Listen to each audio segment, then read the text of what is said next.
Let's drill down now on the housing initiatives outlined in the budget. Joanne Vanderheyden is the president of the Federation of Canadian Municipalities. She's also the mayor of the municipality of Strathroy, Caradoc, Ontario. Mayor Vanderheyden, thanks for taking time to speak with me tonight. I appreciate it. What's your reaction to what you saw in the budget today? Thank you very much for having me here. I think it's very positive for municipalities. We really believe that there's some bold initiatives here for housing. This is something that we've been advocating for on behalf of Canadians. And it really also shows that we're essential partners in solving our national challenges to build those better lives on the other side of the pandemic. Housing is a major focus for Canadian municipalities, of course. So let me ask you more about, I guess, the centerpiece in terms of supply, this $4 billion Housing Accelerator Fund. How important is that? It's absolutely incredibly important. It's actually transformative, and it's got potential to really transform what we're trying to accomplish here together with our partners at the federal government. That $4 billion Housing Accelerator Fund, it's direct, it's flexible, it's a proven strategy, and it also works for small and rural municipalities, and that's essential. There's also an additional $1.5 billion over 2 years for the Rapid Housing Fund. It is really focused on creating affordable housing for people at risk and the homeless. The budget says that will create 6,000 new units. How much of a difference could that make in municipalities across the country? It will make a direct effect on people's lives. And this is something that FCM has been advocating for. It's a 2-year extension, as well as the Reaching Home initiative. That is also a really awesome foundation to get everybody moving in the right direction. There are also measures here to penalize house flippers and exclude foreign buyers.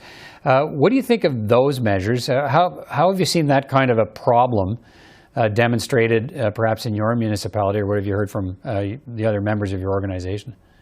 Well, we've seen that in a lot of municipalities, rent evictions, all kinds of things, all these names that we've never even heard of before. So I think those are good moves. I have to dig down deeper into all of those. As you can imagine, we've just as you have, we've just taken all these notes down and listened to what's being said. So we're going to do a deeper dive into all of that. But we're really appreciative of the Housing Accelerator Fund, the Rapid Housing Initiative, the Reaching Home Initiative, and a number of other things that are in the budget. One thing that I wanted to kind of point out is the Indigenous housing efforts. Mm-hmm. That's about $300 million. I think that's a start, but we also really need to be stronger in that and take further steps in that partnership to co-develop the Indigenous strategy and have our partners there work on the urban, rural, and northern piece. I think that needs a little bit more work. You touched on the Reaching Home piece, $562 million over 2 years to address homelessness, and a promise to continue doubling that amount in subsequent years. That was a key ask for your organization, and I guess I'm wondering how that money will be used on the ground.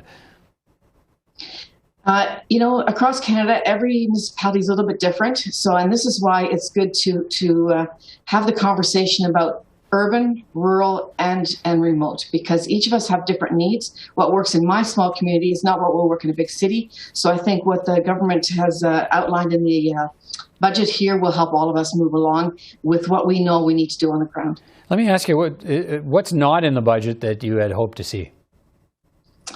Well, we didn't talk about water and wastewater. Again, that's an infrastructure piece that we really need to work on. The community building fund, we were hoping for a doubling, but that may come yet down the road. And of course, broadband is something that we still continue to look at for all of the communities across the country to make sure that we get to the point where we are all connected. I know we talked about the RCMP a little bit, and we need to talk about next steps there. And there was a good news that they're suspending some of the invoices so that we can have further discussions on that. Those are some of the things we were talking about. And the doctors piece, forgiving student loans so that we can get the doctors in remote areas. So that's good for Canadians as well. Okay. And I guess one more thing, and that's sure. The rural piece. I'm sorry, I'm trying to think really fast as you're asking me these questions. The natural piece and the wildfire piece, I think we have a good start on those, and we need to remember that climate change is upon us, and these are some steps that we can use moving forward. All right. Thank you so much for your time tonight and pointing out the things that matter to Canadian municipalities. Joanne Vanderheyden, President of the FCM. Good to talk to you. Thanks for your time tonight. Thank you.